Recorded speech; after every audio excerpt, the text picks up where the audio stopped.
जब हम ये जानेंगे तभी हम धीरे धीरे फिर डायरेक्ट टैक्स की तरफ बढ़ेंगे। पहले एक टर्म जानना जरूरी है, टैक्स क्या होता है बताओ आप।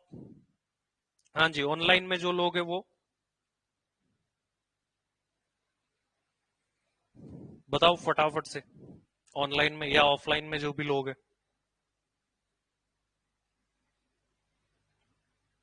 क्या होता है टैक्स। नॉर्मल अपने अपनी लैंग्वेज में बताने की कोशिश करो कि टैक्स क्या होता है, क्या लगता है आपको, क्या नॉलेज है। हाँ जी बताओ फटाफट से, आंचल, आराध्या, अनामिका,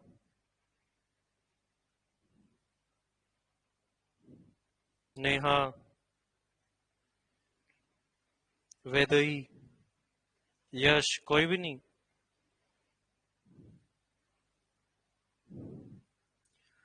परी आप तो ऑफलाइन आओगे ना आराध्या। यस ठीक है, थोड़े दिन। Amount deducted from the income, Jatin का आंसर ये है। और क्या और सोचो। चलो आपको एक बात बताता हूं मैं, ये रियलिटी है, काफी लोग देखते नहीं है। आप सुबह उठने से लेकर के रात को सोने तक टैक्स ही देते रहते हो। सुबह उठने से लेकर के रात को सोने तक टैक्स देते हो आप हर चीज में। मतलब आप अगर आंखें बंद करो तो भी टैक्स है, खोलो तो भी टैक्स है, ऐसे हाथ फैलाओगे हवा में ऐसे देखोगे तो भी टैक्स है। मतलब ऐसे कहां है सर। आप देखो, टैक्सेस जो है वो दो टाइप के हैं। एक है डायरेक्ट टैक्स और एक है इनडायरेक्ट टैक्स। डायरेक्ट टैक्स किस पर देते हो, इनकम पर। आप देखो, आपके अपने देश का एक सिस्टम बताता हूं मैं, बहुत ही खतरनाक सिस्टम है जिस पर आपने सोचा नहीं होगा अभी तक। आप सोच के देखो, चलो एक एग्जांपल लेता हूं और मैं आपको एक बहुत ही खतरनाक सिस्टम अपनी कंट्री का बताता हूं। सपोज एक आदमी ने इनकम कमाई 10 लाख रुपए की। 10 लाख रुपए की इनकम कमाते ही वो इस पर क्या देगा, इनकम टैक्स। लेट सपोज कि इसके ऊपर इनकम टैक्स बना 1,12,500 रुपए का। निकालो कितने रुपए बच गए उसके पास में। 1,12,500 रुपए का तो उसने टैक्स भर दिया। कितना, 87,500। ये इनकम उसके पास में बची। एक्चुअल में उसने इतने नहीं कमाए, उसके हाथ में तो इतने रुपए आए। अब इस रुपए से वो क्या क्या करेगा फटाफट बताओ। क्या क्या कर सकता है, नॉर्मल लाइफ की बात करो, क्या करेगा वो, क्या करेगा, जोर से बोलो थोड़ा। पहले ही सेविंग कर लेगा क्या। सबसे पहले तो वो घर की जरूरतें पूरी करेगा। मान लो वो गया जनरल स्टोर पर,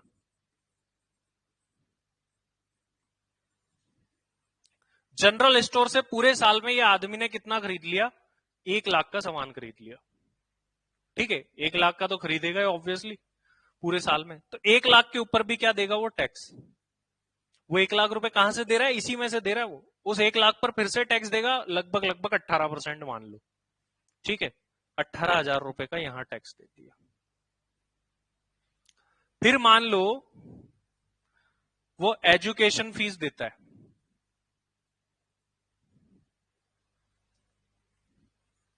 एजुकेशन फीस पर भी जीएसटी। आप जो फीस देते हो उसमें जीएसटी इंक्लूडेड होता है, तो उसके ऊपर और टैक्स, लगभग मान लो 18%। उसके अलावा अगर वो हॉस्पिटल में जाएगा तो भी टैक्स है, वहां पर और टैक्स देगा। इसके अलावा मान लो अगर वो कार खरीदने गया तो भी वहां पर भी टैक्स देगा। इसके मतलब कोई भी काम करने जाइए हर काम में टैक्स है इसका। रेस्टोरेंट में खाना खाने जाएगा वहां पर भी टैक्स देगा। ठीक है, ये ट्रेन में जाके बैठे वहां पर भी टैक्स देगा, बस में जाके बैठे वहां पर भी टैक्स देगा, गाड़ी में पेट्रोल भरवाएगा वहां भी टैक्स देगा, फ्लाइट में उड़ने गया तो वहां पर भी टैक्स देगा। मतलब हर जगह ये टैक्स ही टैक्स देता रहेगा आप देखो। तो मतलब 10 लाख की इनकम में से 3 से 3.5 लाख रुपए तो इसके टैक्स में चले जाएंगे, घुमा घुमा करके। और इवन ये टैक्स उस इनकम में से दे रहा है जिस पर ऑलरेडी ये दे चुके हैं। तो इतना हर जगह जगह टैक्स मिलता है। अगर आप सुबह उठने से लेकर के देखो, मान लो ब्रश कर रहे हो, तो ब्रश भी जो खरीद के लाए उस पर भी आपने टैक्स दिया है, सुबह उठने से लेकर के। ठीक है, आप गाड़ी में आ रहे हो उस पर भी आपने टैक्स दिया है।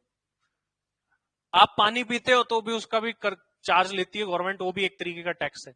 और गाड़ी पे आते आते पुलिस ने पकड़ लिया रास्ते में, उसका भी टैक्स दो। ठीक है, वो भी अपने आप में एक टैक्स ही। अब मतलब आप जहां जहां जाओगे वहां वहां आपको टैक्स ही मिलेगा हर तरीके से। तो आप ये देखो हर तरफ अपना टैक्स है, बट हमको पता नहीं चलता। किसी ना किसी मोड में किसी ना किसी तरीके से जो है हमारे से टैक्स सरकार जो है लेती रहती है।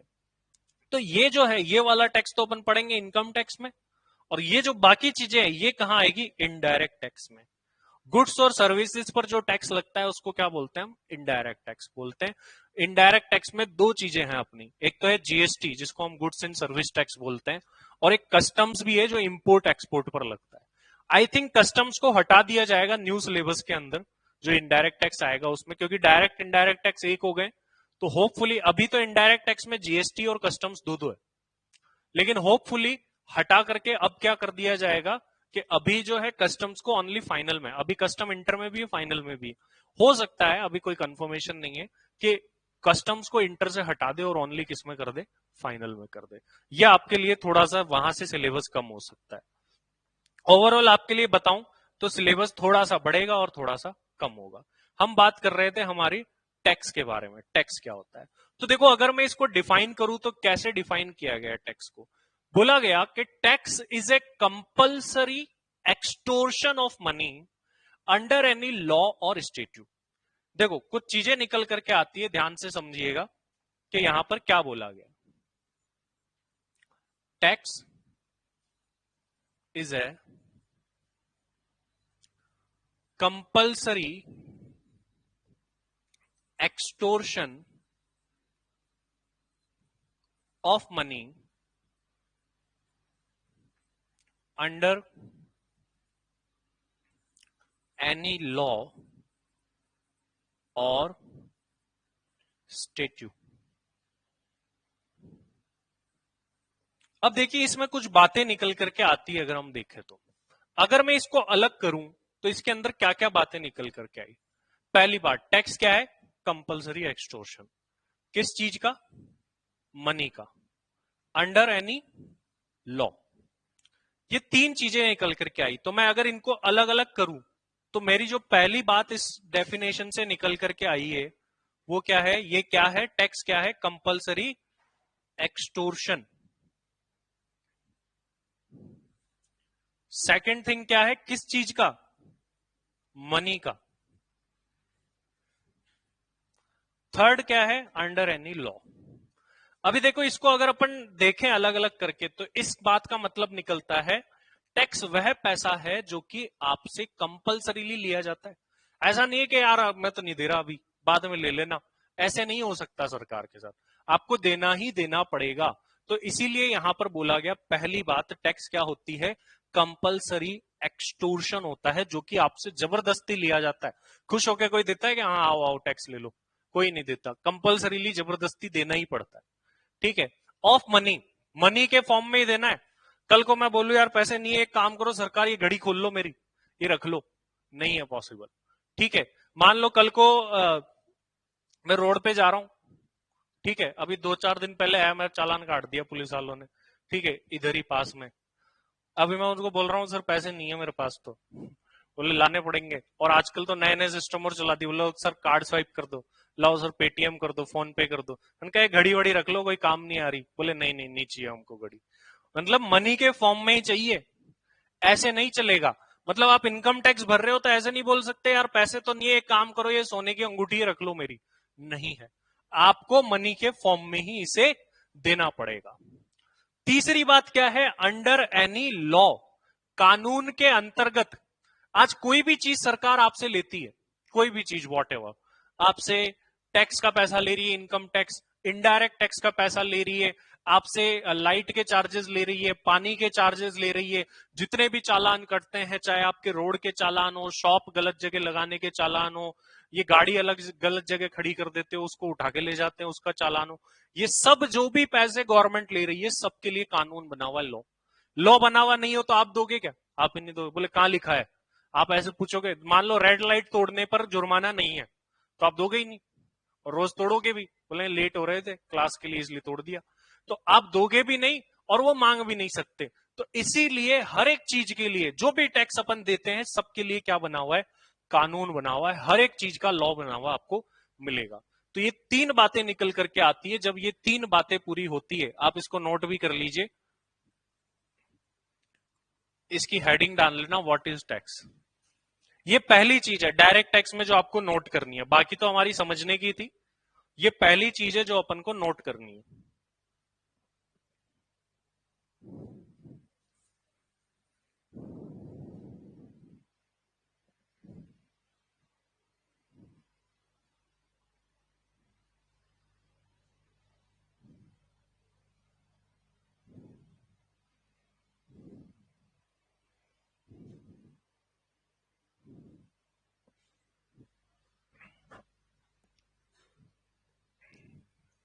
अब देखो, जब अपन इस सब्जेक्ट को पढ़ेंगे तो अब अपन इसके और डेप्थ में जाएंगे।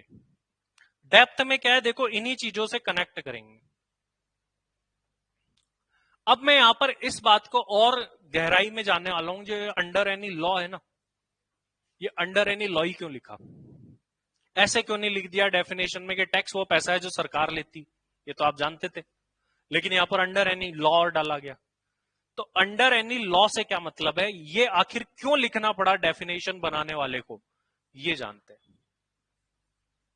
वाई अंडर एनी लॉ, अपना अगला सवाल आकर के यहां पर खड़ा हो गया कि ये बात यहां पर क्यों लिख दी गई कि अंडर एनी लॉ ही क्यों।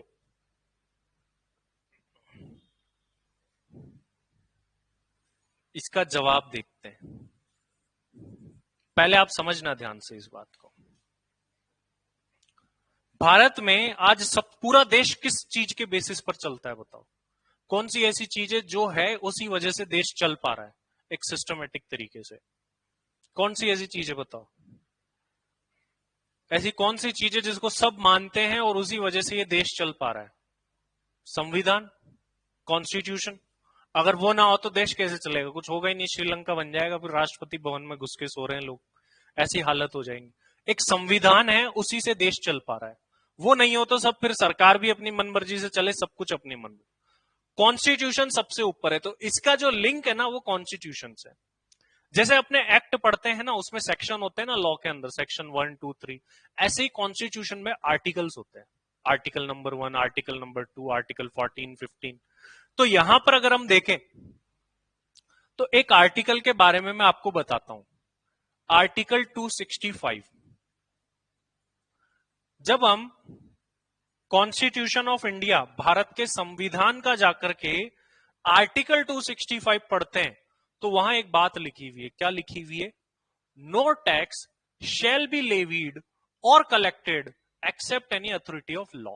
सिंपल भाषा में बताऊं तो कानून की इजाजत के बिना ना तो कोई टैक्स लगाया जाएगा और ना ही कलेक्ट किया जाएगा।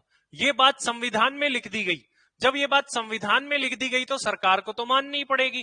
तो ऑब्वियसली बात है कि सरकार को कोई भी टैक्स लेना हो तो उसके लिए क्या बनाना पड़ेगा, फिर कानून बनाना पड़ेगा। तो आर्टिकल 265 क्या कहता है, इसको आप नोट भी कर सकते हैं। क्या बोला, नो टैक्स, ये एमसीक्यू में पूछा जाता है शॉर्ट क्वेश्चन में, no tax shall B levied. Levied का मतलब क्या है, चार्ज करना,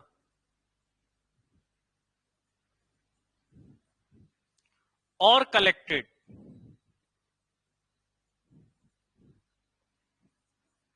accept any authority of law. अभी एग्जाम में ऐसे पूछा जाएगा कि आर्टिकल 265 में क्या लिखा है, या फिर ऐसे लिख देंगे ये वाली बात और फिर पूछेंगे ये वाली बात कौन से आर्टिकल में लिखी है। इस तरीके से क्वेश्चन फ्रेम हो सकता है। अब जैसे ये बात लिखी ना, एक समस्या और आ गई।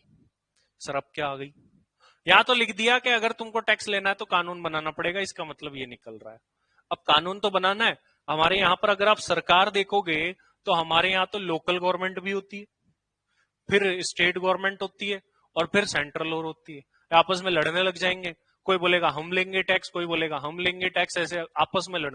मान लो आप सपोज करो कि घर में कोई चीज आती है और 2-3 भाई बहन हो किसी के घर में, तो लड़ाई हो जाती है, बोलते मेरे को कम दिया, इसको ज्यादा दे दिया, ठीक है, आपस में मारधाड़ हो जाती है और जो होता है वो भी एक दोनों को ही नहीं खाने देते हैं, ठीक है, फिर वो किसी के ही नहीं जाता, ऐसे सिचुएशन उत्पन्न हो जाती है। और सरकार भी उनसे कम नहीं है, सरकार भी कुछ ऐसी ही है।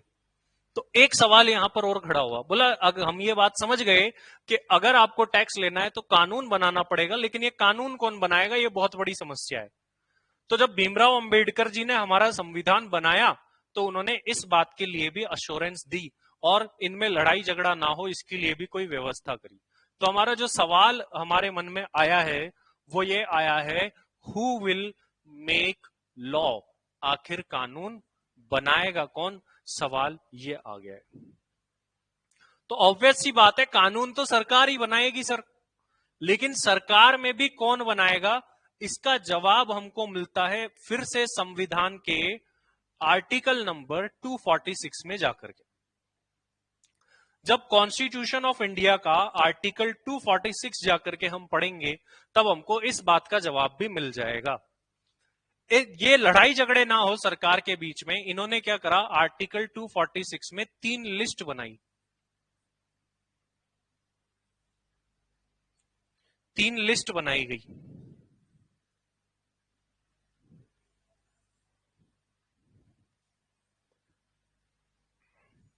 एक लिस्ट का नाम है यूनियन लिस्ट, एक का नाम है स्टेट लिस्ट और एक का नाम है कॉन्करेंट लिस्ट।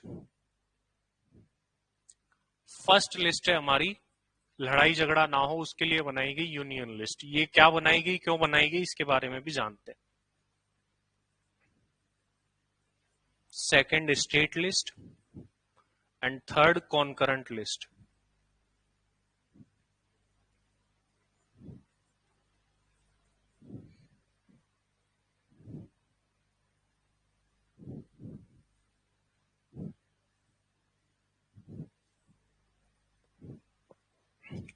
अभी ये लिस्ट क्यों बनाई गई, सरकार के बीच में पावर बांटने के लिए। ये जो 3 लिस्ट्स बनाई गई है ये सरकार के बीच में लड़ाई झगड़ा ना हो और उनकी पावर बढ़ जाए इसके लिए। सबसे पहली लिस्ट की अगर हम बात करें तो वो है यूनियन लिस्ट। यूनियन लिस्ट में बहुत सारी पावर्स है, one by one. Union list में जिस जिस पावर का नाम आ रहा है उस चीज से रिलेटेड लॉ बनाएगी सेंट्रल गवर्नमेंट। सेंट्रल गवर्नमेंट के पास गई वो वाली पावर। अब मान लो किसी भी टैक्स का नाम इस लिस्ट में है तो उस टैक्स से रिलेटेड लॉ कौन बनाएगा, सेंट्रल गवर्नमेंट बनाएगी। जैसे जो हम इनकम टैक्स पढ़ रहे हैं ना, इनकम टैक्स से रिलेटेड पावर किसके पास है, इनकम टैक्स इसमें आता है यूनियन लिस्ट में। इसका मतलब पावर किसके पास हो गई, सेंट्रल गवर्नमेंट। मतलब इनकम टैक्स से रिलेटेड लॉ एंड ऑल कौन बनाता है, सेंट्रल गवर्नमेंट बनाती है। स्टेट लिस्ट में नाम से ही पता चल रहा है कि जिसका नाम स्टेट लिस्ट में, उससे रिलेटेड लॉ कौन बनाएगा, स्टेट गवर्नमेंट बनाएगी। और कॉन्करेंट में क्या हो गई, मिक्स्ड। बोला कभी कभी तो भाई बहन की तरह काम कर लेना, मतलब दोनों को मिक्स्ड पावर है, जहां पर सेंट्रल और स्टेट मिलकर के बैठेंगे, डिस्कस करेंगे, देन जो है वो लॉ बनाएंगे किसी चीज। तो यूनियन लिस्ट में एक्सक्लूसिव पावर है सेंट्रल गवर्नमेंट की, स्टेट लिस्ट में एक्सक्लूसिव पावर है स्टेट गवर्नमेंट की, एंड कॉन्करेंट लिस्ट में दोनों की मिक्स्ड पावर है। लिखिए इसके अंदर मैं जो बता रहा हूं, यूनियन लिस्ट में सबसे पहले, यूनियन लिस्ट के अंदर लिखिए, this list contains such powers regarding that central government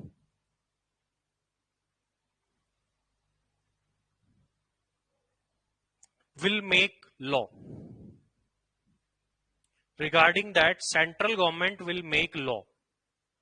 state list में सेंट्रल की जगह स्टेट कर दो, बाकी पूरा सेम है। मतलब this list contains such powers regarding that state government will make law.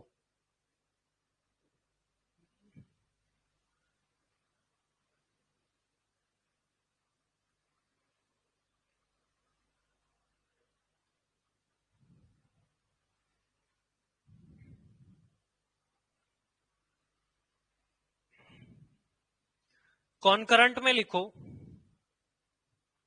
In concurrent list there are mixed power of central as well as state government.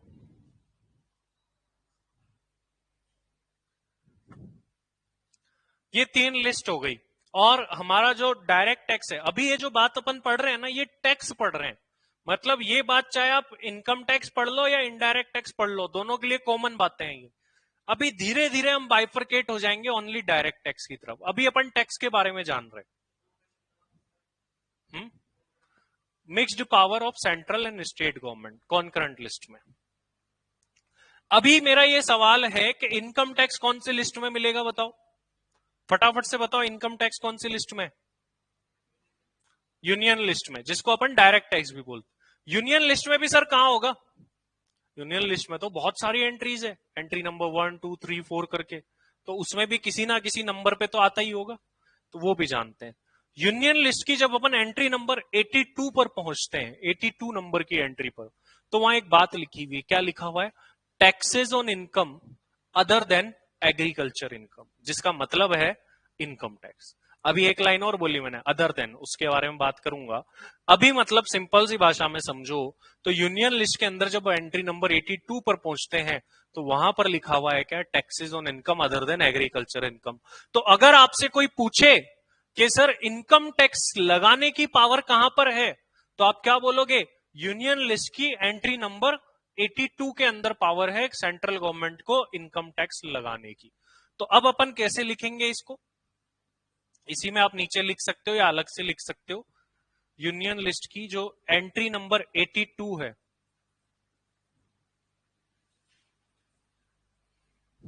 वहां लिखा हुआ है टैक्सेस ऑन इनकम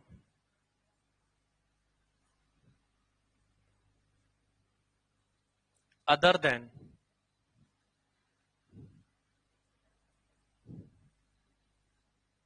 एग्रीकल्चर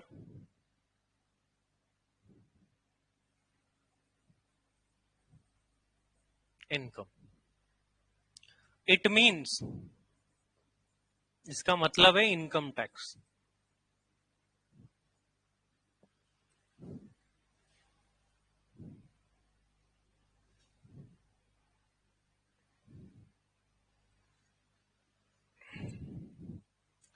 तो entry number 82 जो है union list की, वहां से इनकम टैक्स की पावर है। तो धीरे धीरे अब देखो अपन इनकम टैक्स की तरफ बढ़ रहे हैं। यहां तक की बातें टैक्स के बारे में थी, अब अपन धीरे धीरे इनकम टैक्स पर आ रहे हैं। अब यहां पर एक सवाल आ गया, देखो यहां पर क्या लिखा है? अदर देन एग्रीकल्चर इनकम, मतलब जो खेती बाड़ी से इनकम होती है, कृषि आय जिसको हिंदी में बोलते हैं, उसको अलग कर दिया गया है यहां पर। उसके ऊपर बोला है उसके लिए यहां नहीं है भाई। तो अब क्या करें? ये सवाल उठता है कि सर एग्रीकल्चर इनकम पर इसका मतलब सेंट्रल गवर्नमेंट टैक्स नहीं लगा सकती, क्योंकि यहां लिखा हुआ है other than agriculture income. Yes, तो फिर सर सेंट्रल एग्रीकल्चर इनकम पर टैक्स कौन लगाएगा? उसकी पावर एक्चुअल में स्टेट गवर्नमेंट को दी हुई है। इसका मतलब एग्रीकल्चर इनकम पर टैक्स लगाने की पावर कहां मिलेगी? स्टेट लिस्ट में। लेकिन वैसे मैं आपको बता दूं कि एग्रीकल्चर इनकम पर टैक्स ही नहीं लगता, आगे अपन ये भी पढ़ेंगे। पावर है, नहीं लगाई अगले ने, ठीक है, पावर ही तो दे रखी है, अगला ना लगाए तो ना लगाए, उसकी कोई जबरदस्ती थोड़ी ना। तो स्टेट लिस्ट का अगर हम एंट्री नंबर 46 जाकर के पढ़ते हैं तो वहां पर हमें मिलता है टैक्सेस ऑन एग्रीकल्चर इनकम। यहां से एमसीक्यू बनेगा, ध्यान रखना, काफी बार बना है।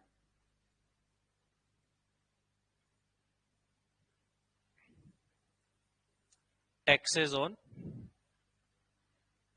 Agriculture income. कॉन्करेंट का अभी कोई काम नहीं है अपन को, एज सच बाद में जरूर आएगा। अभी के लिए हमको इनकम टैक्स की पावर से मतलब है, तो इस बात को आपको ध्यान में रखना है। देखो चलो आज इतना ही पढ़ते हैं। अभी अभी अपन ने क्या क्या पढ़ लिया? देखो अपन ने पढ़ लिया टैक्स क्या होता है, compulsory extortion of money under any law और स्टेट्यूट। मतलब टैक्स वो पैसा है जो कि कानून के अंतर्गत लिया जाता है, कंपलसरीली लिया जाता है और मनी के फॉर्म में लिया जाता है। फिर हमने पढ़ा कि ये कानून कौन बनाएगा, ठीक है। ये बात पहले बोली कहां गई? आर्टिकल 265 में जब हम जाते हैं तो वहां पर लिखा हुआ है no tax shall be levied और collected except any authority of law.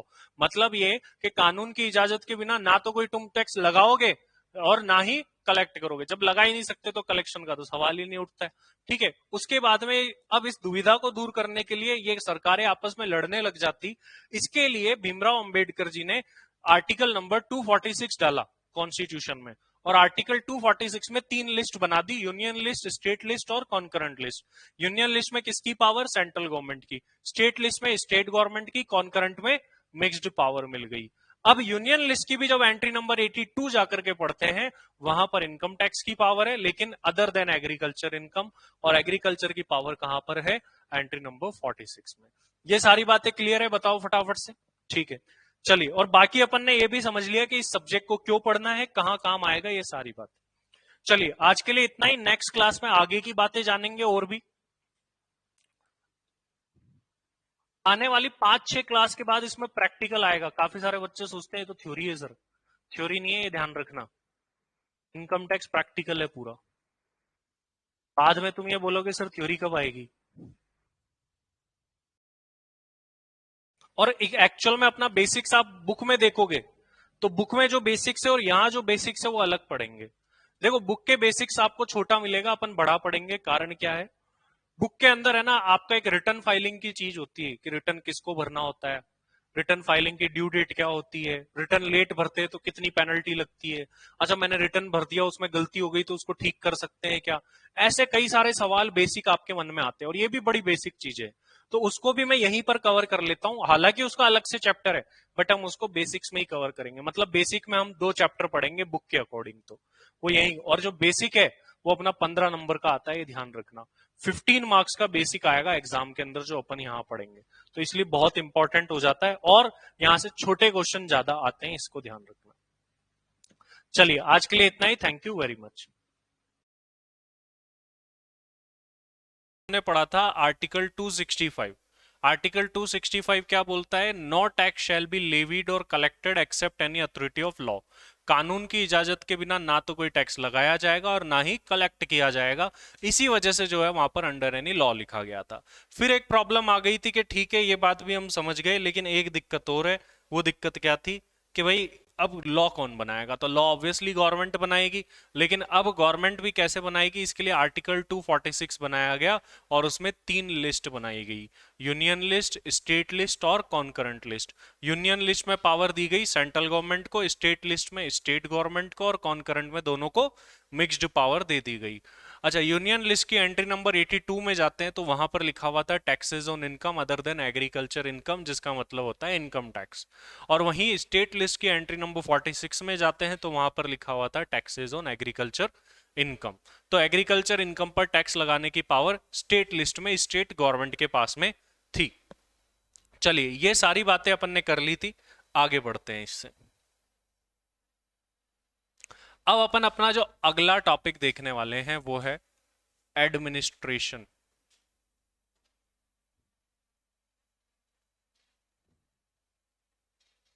Of direct tax.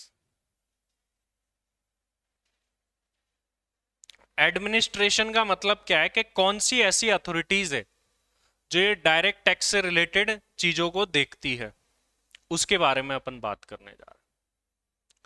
देखिए, एडमिनिस्ट्रेशन में क्या है? एडमिनिस्ट्रेशन मतलब कौन इसको संभालता है, देखता है, वो चीज यहां पर बोली गई है। तो सबसे ऊपर जो है वो है आपकी मिनिस्ट्री ऑफ फाइनेंस।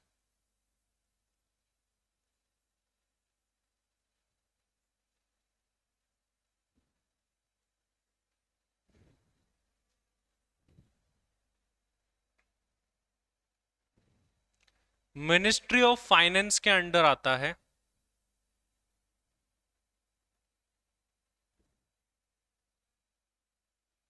एक और डिपार्टमेंट, डिपार्टमेंट ऑफ रेवेन्यू।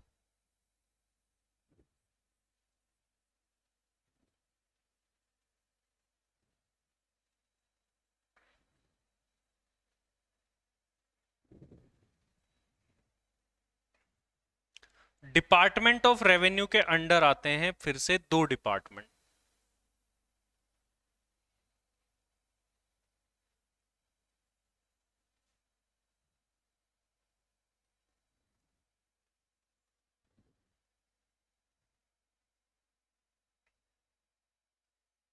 एक को हम बोलते हैं सीबीडीटी, पहले पूरा नाम बता देता हूं मैं आपको, central board of direct taxes.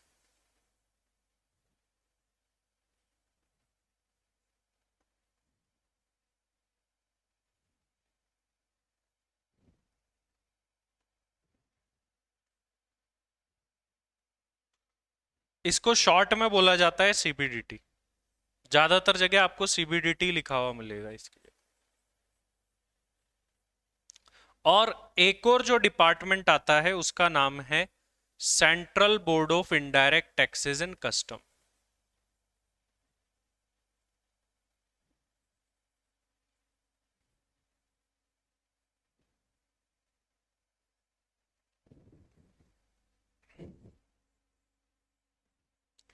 इसको शॉर्ट में बोला जाता है सीबीआईसी। इसका पुराना नाम सीबीईसी था, central board of excise and custom, लेकिन जब जीएसटी आया उसके बाद में इसका नया नामकरण हो गया, इसका नाम बदल दिया गया और नाम बदल के central board of indirect taxes and custom कर दिया। अभी होता क्या है, देखो ये लोग करते क्या है, ये सीबीडीटी डायरेक्ट टैक्स से रिलेटेड रेवेन्यू कनेक्शन और मैटर्स को देखता है, और सीबीआईसी इनडायरेक्ट टैक्स से जीएसटी वगैरह से रिलेटेड मैटर्स को देखता है।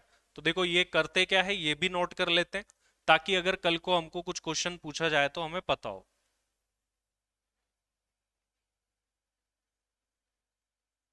Handle matters and revenue related to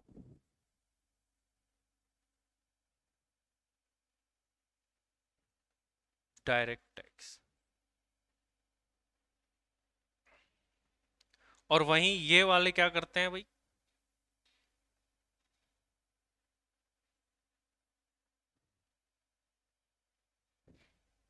ये इनडायरेक्ट टैक्स से रिलेटेड मैटर है।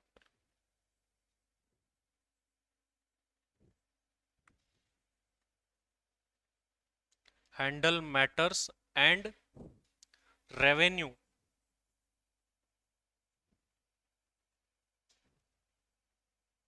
Related to indirect tax.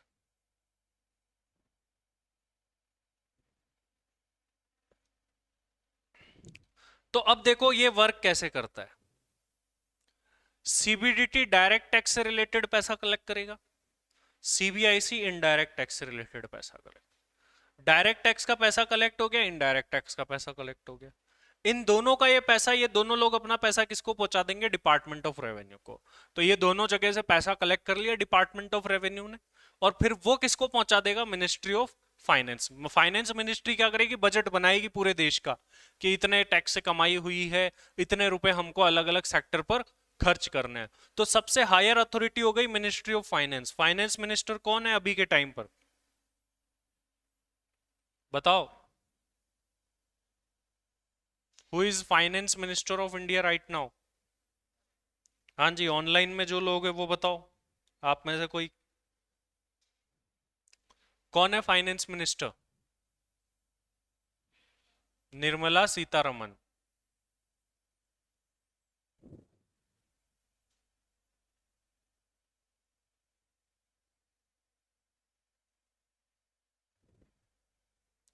तो इस तरीके से ये एडमिनिस्ट्रेशन, ये बहुत डिटेल्ड है, इसके अंदर और भी चीजें हैं जो कि आगे के एक चैप्टर में आप पढ़ोगे बाद में जाकर के। बहुत इसमें अलग अलग ऑफिसर्स होते हैं, अलग अलग रैंक के, वो भी आते हैं। अभी ब्रॉड नेचर में ये है कि ब्रॉड ये होता है, इस तरीके से पूरी के पूरा काम होता है और रेवेन्यू का फ्लो होता है।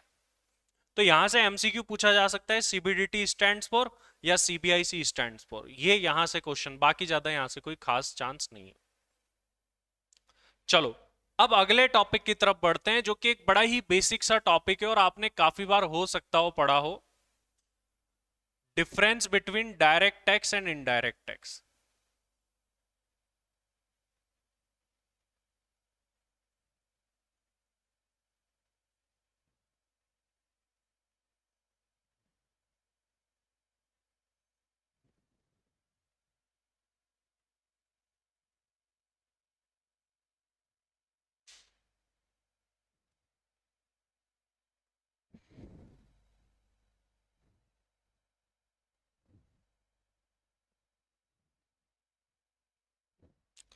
डायरेक्ट टैक्स और इनडायरेक्ट टैक्स में क्या डिफरेंस है? पहले आप लोग बताओ, कुछ बताओ आपको।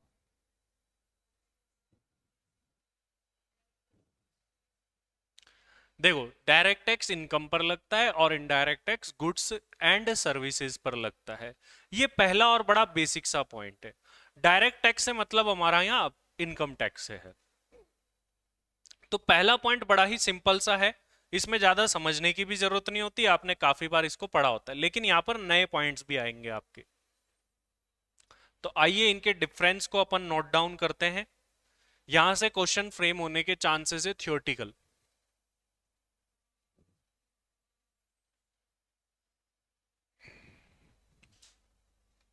एक तरफ हम जानेंगे डायरेक्ट टैक्स के बारे में, आगे चल के अभी तो अपन को डायरेक्ट टैक्स ही पढ़ना है पहले, लेकिन अब डायरेक्ट और इनडायरेक्ट एक ही हो गया है, एक ही बुक हो गई है दोनों की।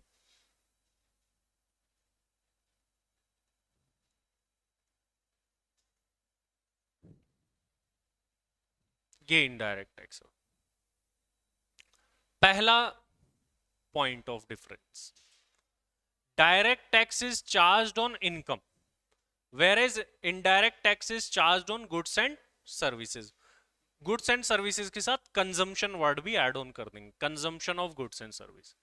तो इधर पहला पॉइंट बनता है कि डायरेक्ट टैक्स किस पे लगता है सर? डायरेक्ट टैक्स लगता है इनकम पर।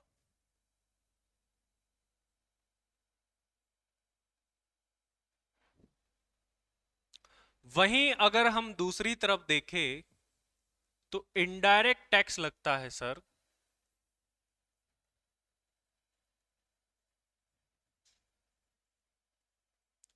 ऑन कंजम्पशन ऑफ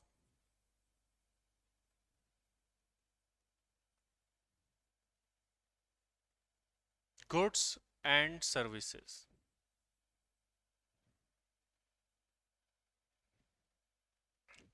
ये पहला पॉइंट ऑफ डिफरेंस हो गया हमारा।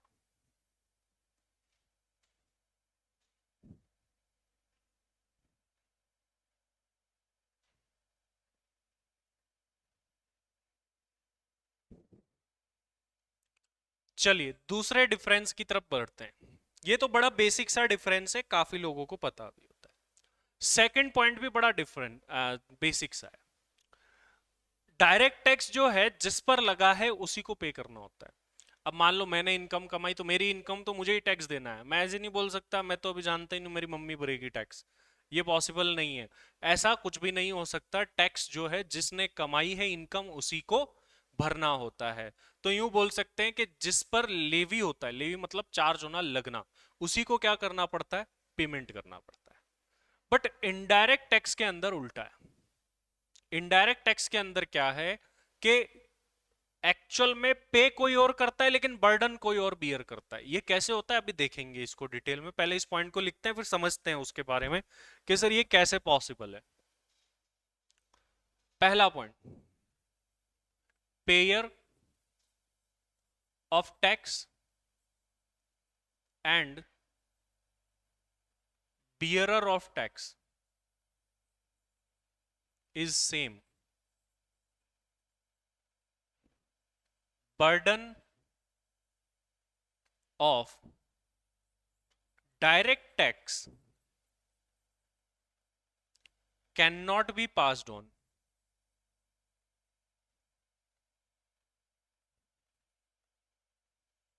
वहीं इधर अलग है,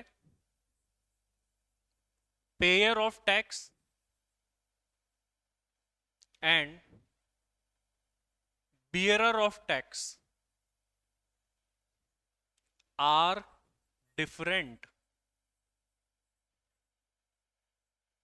अलग अलग होते हैं। और burden of indirect tax can not be passed on.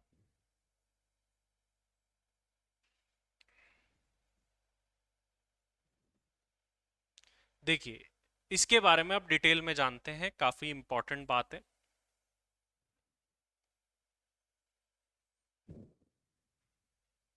देखिए पहले इसको समझते हैं अपन।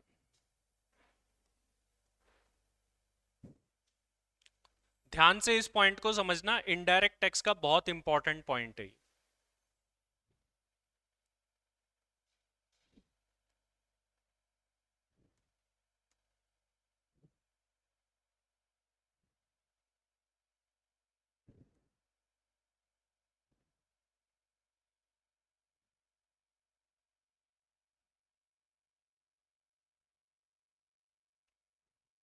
देखो अपन एक एग्जांपल ले रहे हैं इस चीज को समझने के लिए। लेट सपोज कि एक पेन है, वो पेन आपको परचेज करना है, आप एज ए कस्टमर मार्केट में पेन परचेज करने गए हैं, तो उसका फ्लो कैसे होगा देखो। और यहां पर मान लीजिए आप कस्टमर। देखो कोई भी चीज अगर बनती है तो उसका फ्लो कैसे होता है, सबसे पहले वो बनती है तो बनाने वाले को बोलते हैं मैन्युफैक्चरर।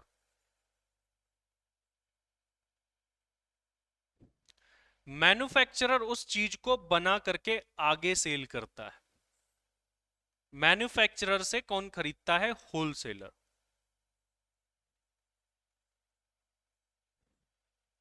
फिर ये होलसेलर गुड्स किसको सेल करता है आगे? रिटेलर को।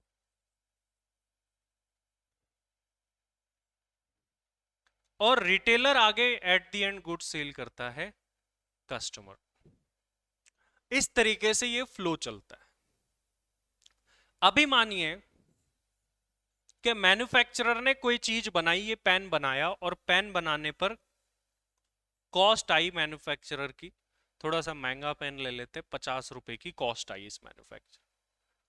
अब 50 रुपए तो इसके खुद के लगे, तो इसमें ये सबसे पहले तो क्या करेगा? अपना खुद का प्रॉफिट ऐड करेगा। तो ये अब इसमें क्या कर लेता है? खुद का प्रॉफिट ऐड कर लेता है। 10 रुपीज लेट से इसने अपना प्रॉफिट ऐड कर लिया, तो ये पेन हो गया 60 रुपीज का। अब इसके ऊपर ये क्या लगाएगा? टैक्स लगाएगा। लेट से 5 रुपीज का इसके ऊपर टैक्स लग गया, तो 65 रुपीज में ये चीज किसको दी जाएगी? होलसेलर को। तो होलसेलर के लिए कॉस्ट कितनी हो गई? होलसेलर को ये कितने में पड़ गया? 65 रुपीज के अंदर ये पड़ गया। तो होलसेलर के लिए कॉस्ट हो गई 65।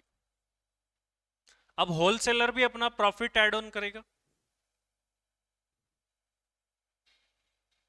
होलसेलर ने लेट से अपना प्रॉफिट ऐड करा 15 रुपीज का, तो पेन हो गया 80 रुपीज का। प्लस वो भी इस पर टैक्स चार्ज करेगा, टैक्स लगाएगा। तो लेट से कि उसने टैक्स लगाया 10 रुपीज का, तो यहां पर जो प्राइस हो गई वो पेन की प्राइस कितनी हो गई? 90 रुपीज की। 90 रुपीज में इसने किसको सेल कर दिया? रिटेलर को, जो शॉप पर ले जाकर के बेचेगा। रिटेलर को कॉस्ट पड़ गई 90 की।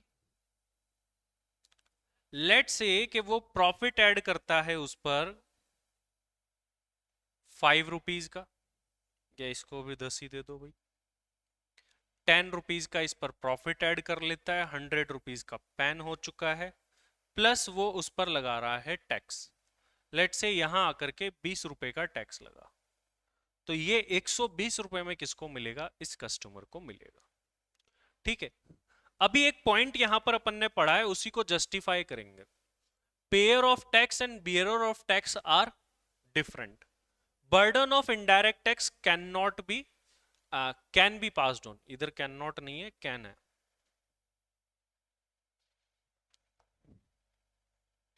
अभी देखिए यहां पर कैसे पास ऑन हो रहा है बर्डन। मैन्युफैक्चरर ने जो भी टैक्स कलेक्ट कराया, आप देखो शुरू में सबसे पहले क्या मैन्युफैक्चरर अपनी जेब से भर रहा है उसको? मैन्युफैक्चरर तो क्या कर रहा है? उसको ऐड कर रहा है, ऐड करके किससे कलेक्ट कर रहा है? होलसेलर से। सरकार को जमा मैन्युफैक्चरर ही कराएगा, लेकिन वो खुद की जेब से नहीं कराएगा, उसने किससे कलेक्ट कर लिया? होलसेलर से। सपोज करो आप डोमिनोज में एक पिज्जा खाने गए, 500 रुपए का पिज्जा है, उसके ऊपर उन्होंने 5% का जीएसटी लगा दिया, ठीक है? तो वो जो 5% का जीएसटी है, क्या डोमिनोज वाला सरकार को जमा कराता है, लेकिन खुद की जेब से देता है क्या? लेता किससे? आप ही से तो लेता है। तो एक सोचो कि यहां पर क्या हुआ कि बर्डन जो डोमिनोज ने टैक्स का था वो किस पर शिफ्ट करा? आपके ऊपर, कि आप भरो। यहां पर देखो क्या हो रहा है, मैन्युफैक्चरर ने टैक्स यहां पर ऐड ऑन करा 5 रुपए का, ये किससे लिया? होलसेलर से लिया। होलसेलर ने फिर से उसको जोड़ दिया, अपना प्रॉफिट जोड़ लिया, फिर से इसने टैक्स जोड़ के किससे ले लिया? रिटेलर से। रिटेलर ने फिर से प्राइस में अपना प्रॉफिट जोड़ा, टैक्स जोड़ा, वो किससे ले लिया? कस्टमर से। तो कष्ट से कौन मरा? कस्टमर। तो सारे कष्ट कौन लेगा? कस्टमर। नाम में ही कष्ट से मर है। तो सारे के सारे टैक्स के कष्ट किसको उठाने पड़ते हैं? कस्टमर को उठाने पड़ते हैं। तो अल्टीमेटली ये सारा का सारा टैक्स किसने बियर करा? सारा का सारा टैक्स कस्टमर ने बियर करा। तो अपन ये कह सकते हैं कि बर्डन ऑफ इनडायरेक्ट टैक्स क्या हो रहा है यहां पर? आगे से आगे ट्रांसफर हो रहा है, लेकिन इसके आगे नहीं हो सकता। अब कस्टमर इसके आगे किसी को ट्रांसफर नहीं कर सकता। तो लेकिन अब यही मैन्युफैक्चरर अगर कोई इनकम कमाता है, मान लो इसने ये इनकम कमाई यहां पर, क्या ये इस इनकम का बर्डन, इस पर जो टैक्स बन रहा है वो किसी और को ट्रांसफर कर सकता है? नहीं, वो खुद को ही जमा कराना पड़ेगा, वो डायरेक्ट टैक्स है। तो यहां पर देखिए क्या हुआ है, payer of tax and bearer of tax different है। कैसे? टैक्स तो जमा करा रहे हैं manufacturer, wholesaler, retailer, pair of tax है ये, लेकिन bearer of tax at the and कौन है? कस्टमर है। तो इसीलिए पेयर एंड बियरर अलग अलग हो सकते हैं। हम यूं कह सकते हैं कि burden of indirect tax can be passed on. बताओ ये बात क्लियर है कि नहीं? यस और नो? फटाफट से इधर बताओ सभी ऑनलाइन में जो भी है, क्या ये बात आपको क्लियर है? कुछ लोग टाइम से ज्वाइन किया करें क्लास।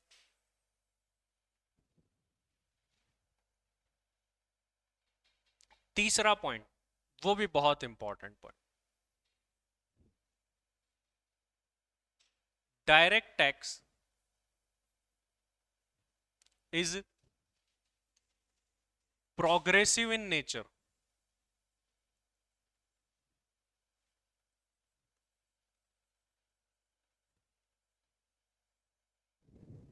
और indirect tax is regressive in nature.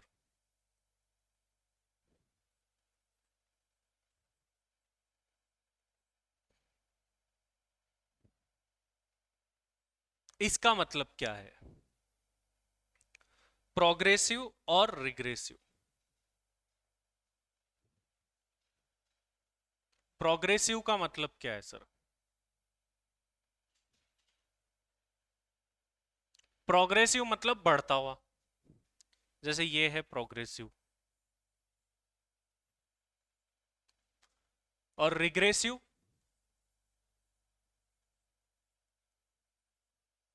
Same to same, ऐसा का ऐसा। अब इसका मतलब क्या है देखो, प्रोग्रेसिव और रिग्रेसिव। प्रोग्रेसिव इन नेचर का मतलब यह है कि डायरेक्ट टैक्स प्रोग्रेस करता है, लेकिन करता कैसे? देखो, आज एक गरीब आदमी है और अमीर आदमी है, क्या उसके लिए इनकम टैक्स सेम होता है? जैसे जैसे आपकी इनकम बढ़ती है वैसे वैसे इनकम टैक्स और उसकी रेट भी बढ़ती जाती है। तो जैसे जैसे इनकम ग्रो करेगी, इनकम प्रोग्रेस करेगी, वैसे वैसे ही आपका इनकम टैक्स भी क्या करता है? प्रोग्रेस करता है। इसी वजह से डायरेक्ट टैक्स को क्या बोला जाता है? Progressive in nature. Indirect tax को रिग्रेसिव कैसे? सपोज करो कि आज एक डोमिनोज में आप पिज्जा खाने गए, तो आपने 500 रुपए का पिज्जा लिया, उस पर टैक्स लग गया 5% का। अब एक गरीब आदमी आता है बिल्कुल रोड से, उसको भी पिज्जा खाना है, जैसे तैसे उसने 500 रुपए जुटा लिए, वो डोमिनोज में गया, 500 रुपए दे दिए, और फिर उनको बोल रहा है भाई साहब मैं गरीब आदमी हूं, मेरे ना टैक्स मत लगाओ 5% का। क्या ये पॉसिबल है? नहीं है पॉसिबल। इनडायरेक्ट टैक्स तो लगेगा ही लगेगा। मतलब इनडायरेक्ट टैक्स अमीर गरीब जाति धर्म कुछ नहीं देखता, सबके लिए सेम है। चाहे आप अमीर हो या गरीब हो, आपके लिए डायरेक्ट टैक्स की रेट जो रहती है वो बिल्कुल सेम रहती है, इसको बोलते हैं रिग्रेसिव इन नेचर। कोई भी आ जाए उसके लिए सेम ही टैक्स की रेट रहेगी। वहीं डायरेक्ट टैक्स क्या होता है कि जैसे जैसे इनकम बढ़ती है वैसे वैसे वो भी बढ़ता रहता है। बताइए ये बात क्लियर है कि नहीं आपको, यस और नो? प्रोग्रेसिव इन रिग्रेसिव वाली। चलिए नेक्स्ट पॉइंट लिखते हैं, एक मिनट रुको।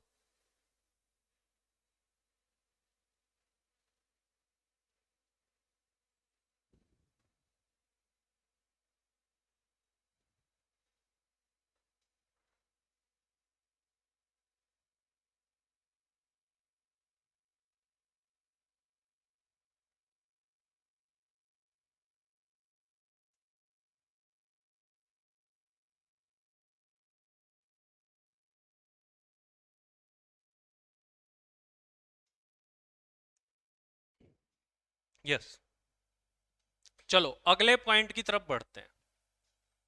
अब डायरेक्ट टैक्स का जो रेवेन्यू होता है, जो पैसा कमाती है सरकार डायरेक्ट टैक्स से, वो सारा का सारा पैसा मिलता है सेंट्रल गवर्नमेंट को। पूरा पैसा किसके पास जाता है? Central government. लेकिन ये जो इनडायरेक्ट टैक्स पैसा होता है ना, इनडायरेक्ट टैक्स का, ये दोनों को जाता है। देखो कैसे, मैं आपको प्रैक्टिकली बताता हूँ।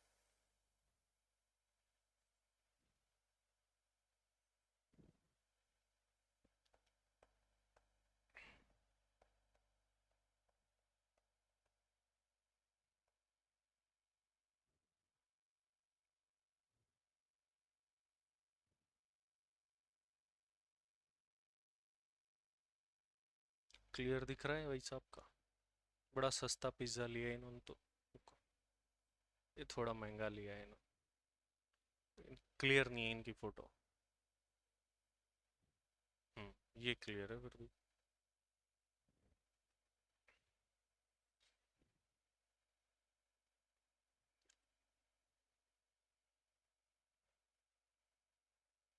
क्या इशू हो गया इनको? They refuse to provide, also charge 100 extra when force, तो इसमें reprinted and looting can not be. देखो ये दिख रहा है सभी को ऑनलाइन में, इसको डाउनलोड कर लेते हैं।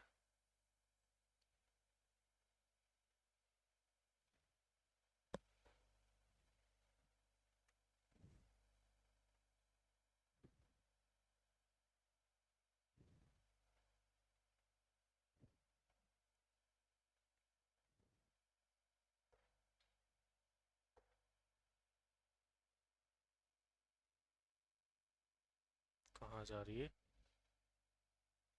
देखो ये बिल अगर आप देखोगे, छोटा भी नहीं हो रहा बड़ा भी नहीं हो रहा। कहाँ जा रहा है भाई?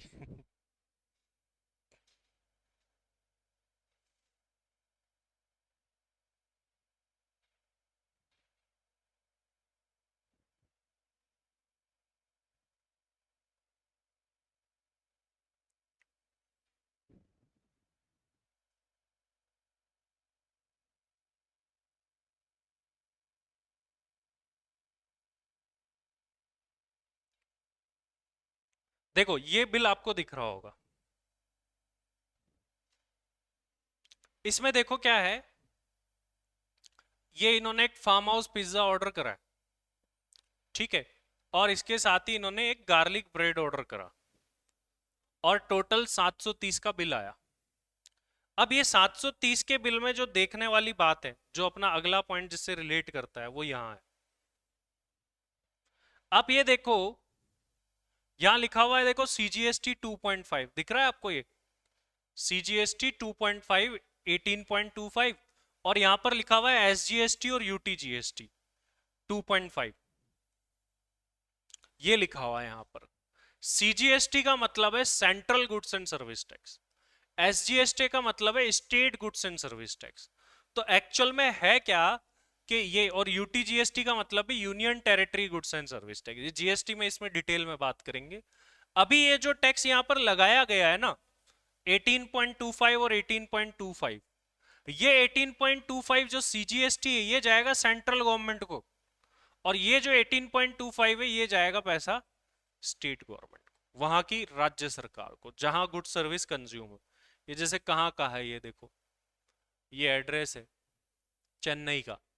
तो चेन्नई की जो गवर्नमेंट है, जो भी स्टेट गवर्नमेंट है उनकी, उनके पास में 18.25 जाएगा और ये 18.25 कहां जाएगा, सेंट्रल गवर्नमेंट के पास में जाएगा। तो हम ऐसा कह सकते हैं कि सर इनडायरेक्ट टैक्स के अंदर पूरा पैसा सेंट्रल के पास नहीं जाता। इनडायरेक्ट टैक्स में क्या होता है, इनडायरेक्ट टैक्स में सर कुछ पैसा तो जाएगा स्टेट गवर्नमेंट के पास में और कुछ पैसा कहां जाएगा, सेंट्रल गवर्नमेंट के पास में। ये बात हम यहां पर बोल सकते हैं। चलिए इस पॉइंट को लिख लेते हैं।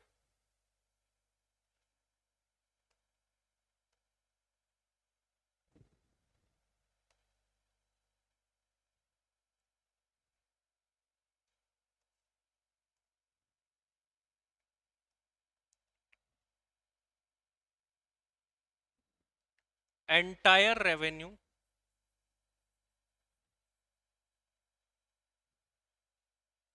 goes to सेंट्रल गवर्नमेंट, और वहीं इधर हम क्या बोल सकते हैं,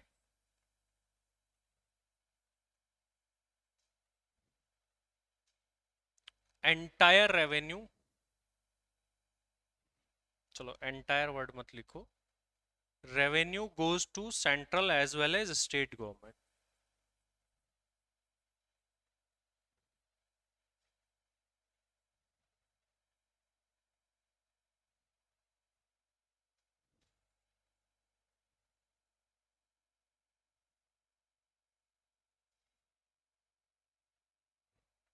ये अगला पॉइंट ऑफ डिफरेंस हो गया हमारा।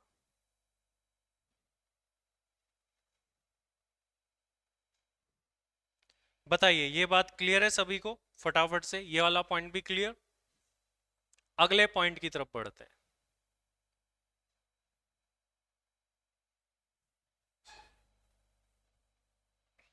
अगला पॉइंट ऑफ डिफरेंस आप खुद भी बना सकते हैं, अभी अभी अपन ने ऊपर एडमिनिस्ट्रेशन पढ़ा था।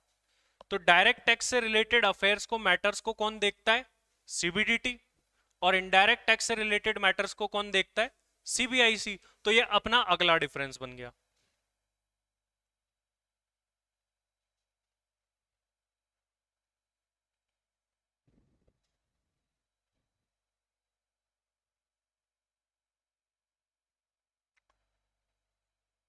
मैटर्स रिलेटेड टू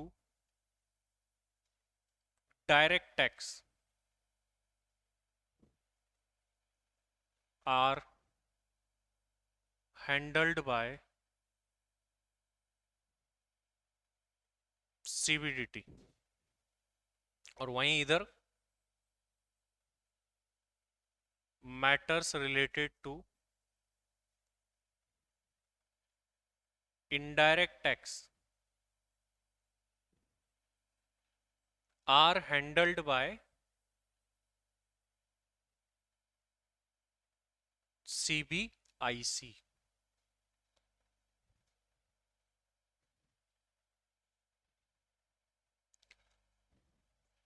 अब लास्ट पॉइंट अपन एग्जाम्पल लिख लेंगे कि सर डायरेक्ट टैक्स के क्या क्या एग्जाम्पल होते हैं और इनडायरेक्ट टैक्स के क्या क्या एग्जाम्पल होते हैं।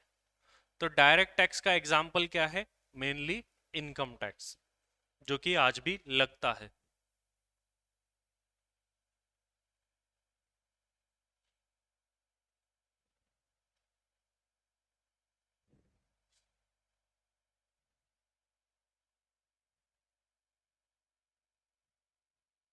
और इधर इसका एग्जाम्पल देखे,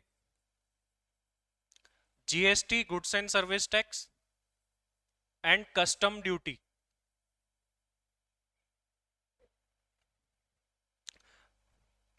आपने ये वर्ड सुना होगा जनरली शूज में, क्लोथ्स में, कस्टम का माल है।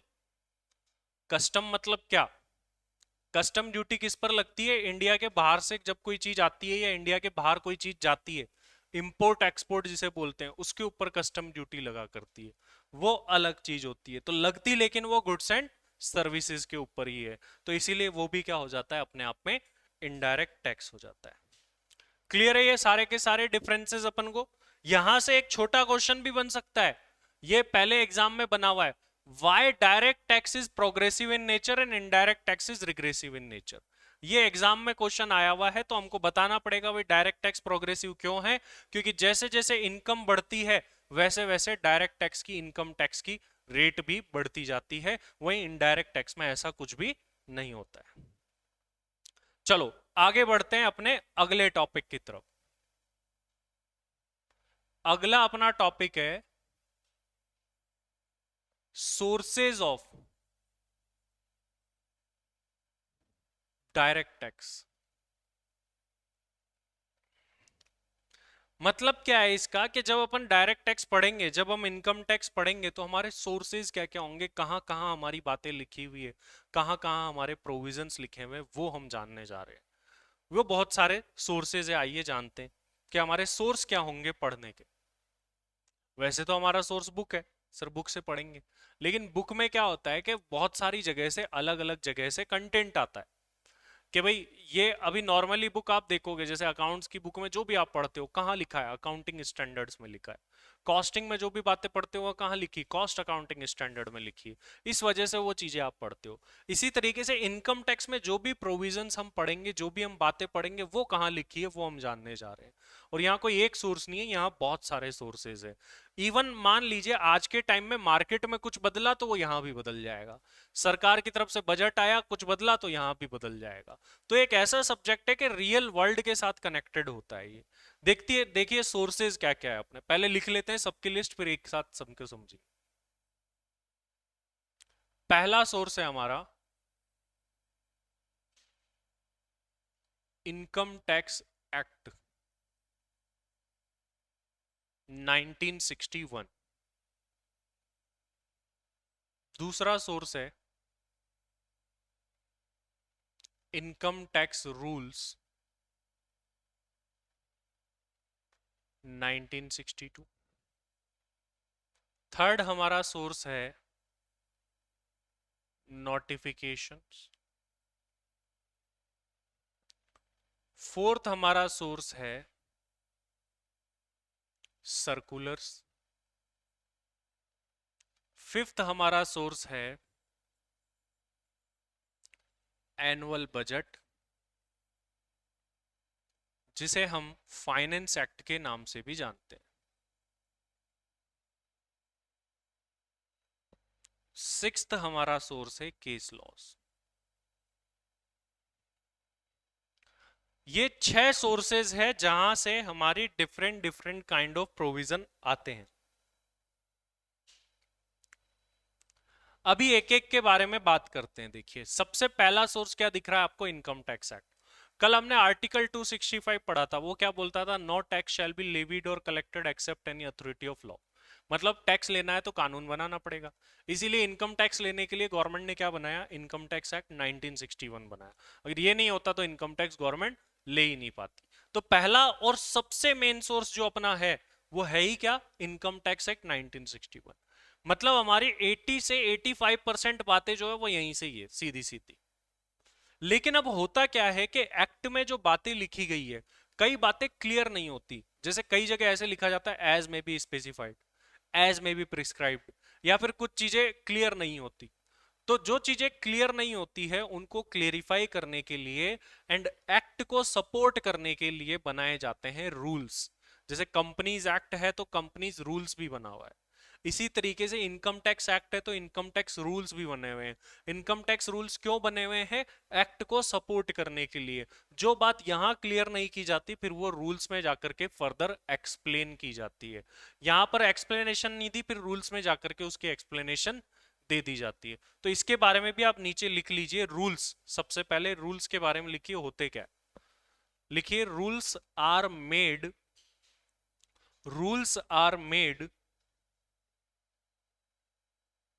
To support rules are made to support act and to clarify to support act and to clarify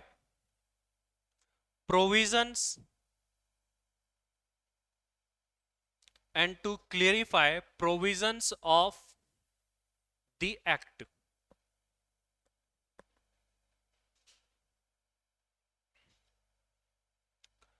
act क्या होता है ये हमने जान लिया, और रूल्स क्या होते हैं ये हमने जान लिया। सेकंड सोर्स, अभी एक्ट और रूल्स का अगर आप ऑफिशियल देखोगे तो इतनी मोटी मोटी बुक होती है, इतनी बड़ी बड़ी बुक है, पूरे आपके कोर्स में नहीं है, क्योंकि इंटर में भी टैक्स है, फाइनल में भी टैक्स है, इवन फाइनल तक पढ़ के भी आप वो सारी चीजें नहीं है कोर्स में, लेकिन एक्चुअल में उतनी बड़ी होती है। तीसरा हमारा सोर्स होता है ये नोटिफिकेशंस। नोटिफिकेशंस क्या होती है सर? सर नोटिफिकेशन तो फोन में भी आती है, तो क्या इनकम टैक्स डिपार्टमेंट ऐसे फोन पे नोटिफिकेशन भेजता है कि ये चेंज हो गया है? ऐसा तो पॉसिबल है नहीं।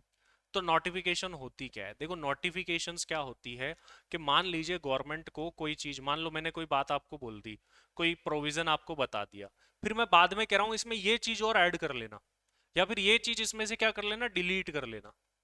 तो इनकम टैक्स में कोई भी चीज ऐड करने के लिए या डिलीट करने के लिए गवर्नमेंट किसका सहारा लेती है? नोटिफिकेशन का सहारा। गवर्नमेंट को कोई चेंज करना है, साल के बीच में ही चेंज करना है, वैसे तो एक एक साल बाद चेंज होता है इनकम टैक्स में, अभी बीच में ही चेंज करना है, तो फिर क्या निकालेगी सरकार? नोटिफिकेशन निकालेगी। तो नोटिफिकेशन क्यों निकाली जाती है? किसी प्रोविजन को ऐड करने के लिए या फिर डिलीट करने के लिए। कहां से ऐड और डिलीट? इनकम टैक्स एक्ट में ऐड या डिलीट करने के लिए क्या निकाली जाती है? नोटिफिकेशंस निकाली जाती। लिखिए इसके बारे में, नोटिफिकेशंस लिखो। Notifications are issued by government, notifications are issued by government to add or delete, to add or delete provisions of the act, provisions of the act। Notification के बारे में भी हमने जान लिया आखिर ये क्या होती है। तो मान लो अपने बीच में पढ़ते पढ़ते कोई नोटिफिकेशन निकाल दी सरकार ने, जैसे बीच में कोविड आया था, तो कोविड के टाइम पर सरकार ने बीच में क्या करी थी? टैक्स की रेटों में कमी कर दी थी, कुछ टीडीएस बोलते हैं जिसको, उसमें कमी कर दी, और थोड़े बहुत और चेंज करे थे। तो वो कैसे करे? साल के बीच में आया वो तो फिर वो उसके लिए क्या निकाली थी गवर्नमेंट ने? नोटिफिकेशंस निकाली थी। अगली चीज हमको दिख रही है वो है सर्कुलर्स। सर्कुलर्स क्या होते हैं? देखिए, कई सारी ऐसी बातें होती है, मान लो गवर्नमेंट ने कोई नोटिफिकेशन निकाल दी, ठीक है, गवर्नमेंट ने नोटिफिकेशन निकाल दी, लेकिन वो लोगों के बीच में क्लियर नहीं है। मतलब कई ऐसी बातें होती है जिनके दो तीन चार अलग अलग मीनिंग निकाले जा सकते हैं लॉ में, कि ऐसा भी हो सकता है, ऐसा भी हो सकता है, तो अलग अलग प्रोफेशनल अलग अलग मीनिंग निकाल रहे हैं। आगे भी जाके अभी तक भी कुछ ऐसी अनक्लियर चीजें हैं जिसके लिए सीएमए इंस्टीट्यूट अलग ट्रीटमेंट करता है, सीए इंस्टीट्यूट अलग ट्रीटमेंट करता है। जैसे मान लो मैंने आपको ये बोला कि 5,000 रुपए तक का अगर कोई एम्प्लॉयर एम्प्लॉय को गिफ्ट देता है तो टैक्स नहीं लगता। अब 6,000 मिल गया किसी को, तो सवाल ये आ गया कि 6,000 अगर किसी को मिल गया तो 6 - 5 1 पे लगेगा या पूरे 6 पर लग जाएगा? अभी क्लियर नहीं हुई ना बात।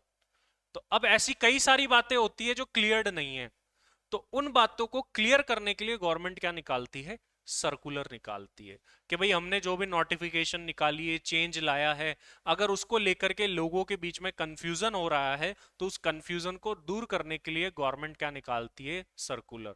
ऐसे निकाले जाते हैं, it has to be clarified, या इट इज क्लियरिफाइड दैट, फिर आगे जो भी प्रोविजंस वगैरह है वो बताए जाते हैं। तो लिखिए सर्कुलर्स के बारे में, लिखो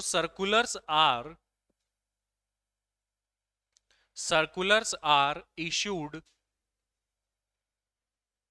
to clarify the uncleared,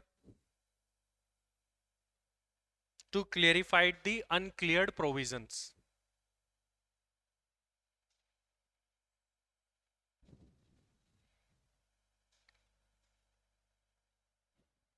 next बात आती है एनुअल बजट, जिसको हम फाइनेंस एक्ट भी बोलते हैं। एनुअल बजट क्या है? हर साल आप सुनते हैं, टीवी पे देखते हैं, बजट आ रहा है, बजट आ रहा है, वही बजट है ये। हर साल क्या होता है, ये एक ऐसा सब्जेक्ट है, चाहे टैक्सेशन, डायरेक्ट टैक्स बोलो, इनडायरेक्ट टैक्स, जो कि हर साल बदल जाते हैं देश की जरूरतों के हिसाब से। आज आप ये देखो कि इनकम टैक्स एक्ट तो 1961 में बना, तो क्या 61 से लेकर के अभी तक सारी सिचुएशन सेम है? नहीं है, हर साल बदलती है सिचुएशन। इसी वजह से हर साल क्या लाया जाता है? बजट लाया जाता है। वो जो हर साल बजट आता है उसको क्या बोलते हैं हम, फाइनेंस एक्ट भी बोलते हैं। हमारे ऊपर बजट के दौरान आए हुए चेंजेस अप्लाई होंगे, हमें पढ़ने हैं वो चेंजेस। कौन सा बजट लगेगा, जो 2022 का लेटेस्ट बजट आया है वो हमारे एग्जाम्स के लिए अप्लाई होने वाला है, एप्लीकेबल होने वाला है। तो 2022 का बजट हमारे ऊपर एप्लीकेबल होगा। ये जो बजट आता है इसी को प्रोफेशनल लैंग्वेज में बोला जाता है फाइनेंस एक्ट। मतलब फाइनेंस एक्ट 2022 हमारे ऊपर एप्लीकेबल होने वाला है। ये पूरा लेटेस्ट है, बिल्कुल अभी आया कुछ महीनों पहले। तो ये हमारे ऊपर लगने वाला है जून 23 एंड दिसंबर 23 के जो एग्जाम्स होंगे उनके ऊपर यही एक्ट जो है वो लगेगा। मतलब इस बजट के दौरान जो भी चेंज आए होंगे वो लगेंगे। एंड लास्ट है केस लॉज। केस लॉज क्या होते हैं, देखो पहली बात तो ये बताओ कोर्ट में कब जाते हैं लोग। मान लो इनकम टैक्स डिपार्टमेंट और कोई करदाता है, उसके बीच में डिस्प्यूट कब होगा बताओ। जनरली डिस्प्यूट कब होते हैं, जो चीजें क्लियर नहीं होती। क्लियर नहीं है तभी तो डिस्प्यूट है, या एक पार्टी असहमत है दूसरे से। और ये असहमति अनक्लियर्ड ये कब होंगे, जब ये इधर से बात नहीं बन रही होगी। इससे यहां से देखा होगा हेल्प ली होगी, नहीं बनी, तभी क्या जाते हैं लोग इनकम टैक्स को मैटर को लेकर के कोर्ट में चले जाते हैं। तो सपोज करो कि ये दो लोग हैं,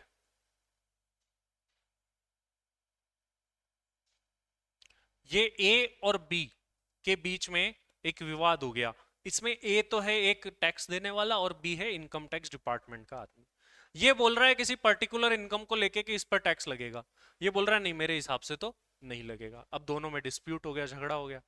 अब ये डिस्प्यूट क्यों हुआ है, क्योंकि यहां से बात नहीं बन रही होगी। अगर यहां कोई बात क्लियर होगी तो डिस्प्यूट तो हो ही नहीं सकता। और आप देखो भारत में लॉ बने हुए फिर भी कोर्ट चलता है। कोर्ट किस लिए चलता है, विवाद को सुलझाने के लिए।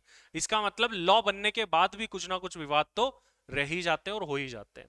तो अब ये क्या करें, ये लोग कहां जाएंगे, फिर कोर्ट में जाएंगे ये अपना मुद्दा लेकर के। कोर्ट सुनवाई करके इसका डिसीजन सुनाएगा। सपोज करो कोर्ट ने बोला कि इस इनकम पर टैक्स नहीं लगना चाहिए, ठीक है, ये बात बोल दी। तो अब आगे से अगर मान लो ऐसा मुद्दा आ गया तो हम भी तो यही मानेंगे। आज हमसे आकर के कोई पूछे ऐसा ही सेम टॉपिक कि बताओ इस पर टैक्स लगना चाहिए नहीं लगना चाहिए, तो यहां से तो बात नहीं बन रही होगी। तो हम क्या बोलेंगे, अभी अभी कोर्ट ने डिसीजन दिया उसके हिसाब से टैक्स नहीं लगेगा एज पर कोर्ट ऑर्डर। तो होता क्या है कि अगर कोर्ट में कोई केस हुआ है और उस कोर्ट ने कोई डिसीजन सुना दिया है तो वैसा का वैसा ही अपन को भी आगे से फॉलो करना होता है इनकम टैक्स के अंदर। तो ये भी अपना एक सोर्स है जो कि कोर्ट सुनाता है। तो ये 6 सोर्स है, ये 6 जगह से अपने जो है अलग अलग प्रोविजंस आते हैं। पहला मेन एक्ट है, एक्ट को सपोर्ट करने के लिए रूल्स बना रखे हैं। बीच में चेंज करना होता है तो गवर्नमेंट नोटिफिकेशन इशू कर देती है। अगर कुछ क्लियरिफाई नहीं है तो उसको क्लियर करने के लिए सर्कुलर इशू कर देती है। हर साल बजट तो लेकर के आती है। और कोई केस लो हो रखा हो तो उसका डिसीजन भी हमको फॉलो करना पड़ता है। क्लियर है ये बात, बताओ फटाफट से यस और नो। क्लियर हो गई? इधर बताओ भाई ऑनलाइन वाले सभी लोग, फटाफट से ये बात क्लियर हो गई कि नहीं हो गई? सभी लोग बताओ भाई। ठीक है चलिए, आज इतना ही रखते हैं अपन। नेक्स्ट क्लास में इससे आगे बढ़ेंगे। अब अपन स्टार्ट करने वाले हैं इनकम टैक्स एक्ट। अभी तक की जितनी भी बातें थी वो टैक्स के बारे में थी, मतलब डायरेक्ट इनडायरेक्ट से कोई लेना देना नहीं था। अभी तक अपन टैक्स पढ़ रहे थे। अब यहां से आगे आकर के अपन क्या पढ़ेंगे, अब डायरेक्ट टैक्स या जिसको इनकम टैक्स भी बोलते हैं वो पढ़े। चलिए आज के लिए इतना ही, मिलते हैं नेक्स्ट क्लास में। Thank you very much.